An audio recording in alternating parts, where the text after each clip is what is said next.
મોરબીમાં હડકાયા શ્વાનનો આતંક। હડકાયા શ્વાને બાઇક સવારને બચકું ભર્યું। નવલખી રોડ પર રામ ઓર શ્યામ સોસાયટીની ઘટના। શ્વાનને કારણે બાઇક સવાર રોડ પર પટકાયો। સમગ્ર બનાવના સીસીટીવી ફૂટેજ જોવા મળ્યા છે। હડકાયા શ્વાનના આતંકથી સ્થાનિકોમાં ફફડાટ છે। ખસીકરણની વાતો ફક્ત ચોપડા પર હોવાની વાત સ્થાનિકો કહી રહ્યા છે। બાઇક ચાલક જઈ રહ્યો હતો, અચાનક જ શ્વાન હુમલો કરે છે બાઇક ચાલક પર। બાઇક ચાલક પડી જાય છે। સ્થાનિકો બહાર આવે છે, પ્રયત્ન કરે છે બાઇક ચાલકને બચાવવા માટેનો। શ્વાનને ભગાડવામાં આવે છે, પરંતુ આ પહેલી ઘટના નથી। આ પહેલા પણ અનેક વખત સ્થાનિકો ભોગ બની ચૂક્યા હોવાની વાત કહેવામાં આવી છે। સુરતના હજીરામાંથી મોટી માત્રામાં દારૂ ઝડપાયો। 400 પેટી દારૂ સાથે ટેમ્પો ઝડપાયો। રોરો ફેરીમાં સુરતથી ભાવનગર લઈ જવાતો હતો દારૂ। સતત બીજી વખત આ રીતે વિદેશી દારૂ ભરેલા વાહન પકડાયા। દારૂ કોણે મંગાવ્યો હતો અને ક્યાં આપવાનો હતો તેની તપાસ હાલમાં ચાલી રહી છે।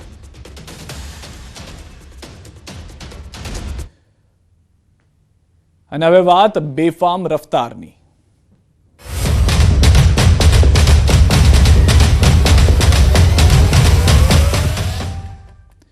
વાપીના ચલાદવણ રોડ પર નશાની હાલતમાં એક કાર ચાલકે કારને બેફામ દોડાવતા અકસ્માતોની હારમાળા સર્જાય।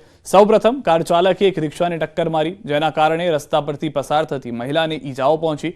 ઘટના બાદ લોકોનું ટોળું એકઠું થયું અને તપાસ કરતા કાર ચાલક ચિક્કાર દારૂ પીધેલી હાલતમાં મળ્યો હતો। આથી પોલીસને જાણ કરી હતી। ઘટનાની જાણ થતાં જ વાપી ટાઉન પોલીસની ટીમ તાત્કાલિક સ્થળ પર પહોંચી નશાની હાલતમાં કાર ચાલકને ઝડપી કારની તપાસ કરી હતી। કારમાં તપાસ કરતા કારમાંથી દારૂની બોટલો પણ મળી આવી હતી। ઘરેથી નીકળ્યા બેંકમાં જતા આવતા પૈસા લેવા માટે એટલી જોરમાંથી ગાડી આવી ને એટલી જોરમાં ધક્કો માર્યો। ઘસલાતા અહીંયા સુધી આવી રિક્ષા મારી ગાડી દારૂ છે બધા બાટલા। એક ગાડી વાળો છે ને દારૂ સુરતની ગાડી હતી તો એ દારૂ લઈને જતો હતો, એને જોરમાં ઠોકી એટલે રિક્ષાને બી નુકસાન તો થયું।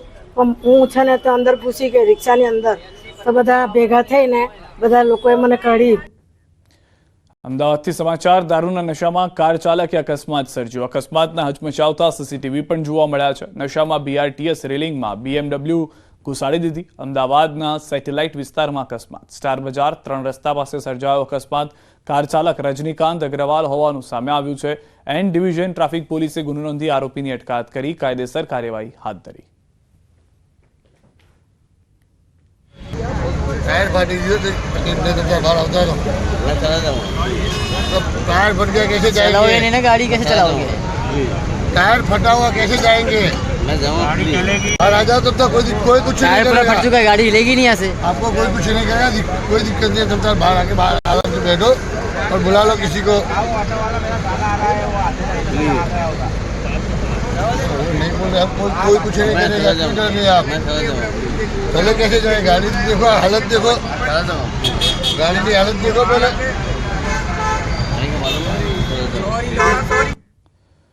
અને હવે વાત સ્થાનિક સ્વરાજની ચૂંટણીના જંગની।